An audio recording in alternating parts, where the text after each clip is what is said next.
আঁধার ঘনিয়ে আসার আগেই যেন বাজল দামামা। সীমান্তের ওপারে বারুদের গন্ধ, আর এপারে দিল্লি যেন থরথর করে কাঁপছে সতর্ক ঘণ্টায়। পাকিস্তানের অভ্যন্তরে আকস্মিক সীমান্ত অভিযানের কয়েক ঘণ্টার মধ্যেই ভারতের পশ্চিম থেকে পূর্বে ছড়িয়ে থাকা স্পর্শকাতর রাজ্যগুলোকে সর্বোচ্চ সতর্ক থাকার নির্দেশ দিয়েছে ভারতের কেন্দ্রীয় সরকার। যেন এক অদৃশ্য শত্রুর পদধ্বনি ক্রমশ এগিয়ে আসছে, আর ভারত ভূমি ধুকপুক করছে অজানা আশঙ্কায়।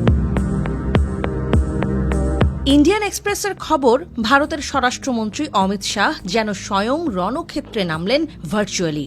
ভিডিও কনফারেন্সে যোগ দিলেন জম্মু ও কাশ্মীর এবং লাদাখের লেফটেন্যান্ট গভর্নর, উত্তরপ্রদেশ, উত্তরাখণ্ড, পাঞ্জাব, রাজস্থান, গুজরাট এবং পশ্চিমবঙ্গের মুখ্যমন্ত্রীরা। বাদ গেলেন না সিকিম সরকারের প্রতিনিধিরাও। উদ্দেশ্য একটাই, আসন্ন বিপদের মোকাবিলায় প্রতিটি দুর্গ যেন প্রস্তুত থাকে। আমাদের প্রতিটি রাজ্যকে নির্দেশিকা মেনে প্রস্তুতি নিতে হবে। হাসপাতাল, দমকল বাহিনী, জীবন রক্ষাকারী প্রতিটি স্তম্ভ যেন সজাগ থাকে। অত্যাবশ্যকীয় পণ্যের সরবরাহ কোনোভাবেই ব্যাহত হতে দেয়া যাবে না। শুধু তাই নয়, ভারতের স্বরাষ্ট্রমন্ত্রীর কণ্ঠে যেন আগুনের হলকা। তিনি স্পষ্ট ভাষায় জানালেন, সামাজিক মাধ্যম থেকে শুরু করে প্রতিটি ডিজিটাল প্ল্যাটফর্মে দেশ বিরোধী প্রচারণার বিষ ছড়ানো রুখতে হবে কঠোর হাতে। রাজ্য সরকার এবং কেন্দ্রীয় সংস্থাগুলোকে কাঁধে কাঁধ মিলিয়ে দ্রুত পদক্ষেপ নেয়ার নির্দেশ দিলেন তিনি। যোগাযোগের জাল যেন ছিঁড়ে না যায়, সেদিকেও রাখতে হবে সজাগ দৃষ্টি। ঝুঁকিপূর্ণ স্থানগুলোতে বসানো হয়েছে নিরাপত্তার ইস্পাত কঠিন বুক। তবে ভয়ের মেঘ যেন সাধারণ মানুষের আকাশেও না জমে, সে বিষয়েও কড়া বার্তা দিলেন অমিত শাহ। দুর্যোগ মোকাবিলা বাহিনী, অসামরিক প্রতিরক্ষা, হোমগার্ড এবং এনসিসি প্রত্যেককে প্রস্তুত থাকার কথা বলা হয়েছে। সাধারণ নাগরিক এবং বেসরকারি সংস্থাগুলোর সম্মিলিত শক্তিকে কাজে লাগানোর আহ্বান জানালেন তিনি। স্থানীয় প্রশাসন, সেনাবাহিনী এবং আধা সামরিক বাহিনীর মধ্যে সমন্বয় আরও নিবিড় করার কথা বললেন স্বরাষ্ট্রমন্ত্রী।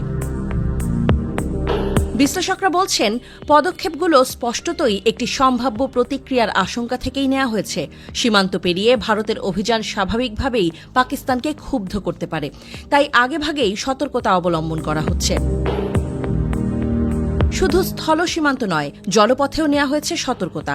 সশস্ত্র সীমা বলকে নেপাল এবং ভুটানের সীমান্তে নিরাপত্তা আরও জোরদার করতে বলা হয়েছে, যেন কোনো দিক থেকেই অপ্রত্যাশিত আঘাত হানতে না পারে শত্রু। ভারতের কর্মকর্তারা জানিয়েছেন, আমাদের ঊর্ধ্বতন কর্মকর্তারা ইতোমধ্যেই গুরুত্বপূর্ণ রুটগুলোতে নজরদারি শুরু করেছেন। অনুপ্রবেশের যে কোনো চেষ্টা কঠোর হাতে দমন করা হবে। ছুটিতে থাকা কর্মীদের ফেরত আনা হয়েছে এবং সম্ভাব্য যে কোনো পরিস্থিতির জন্য আমরা সম্পূর্ণ প্রস্তুত। দিল্লি এখন চাপা উত্তেজনায় ফুটছে। প্রতিটি পদক্ষেপ যেন মাপা, প্রতিটি নির্দেশ কঠিন।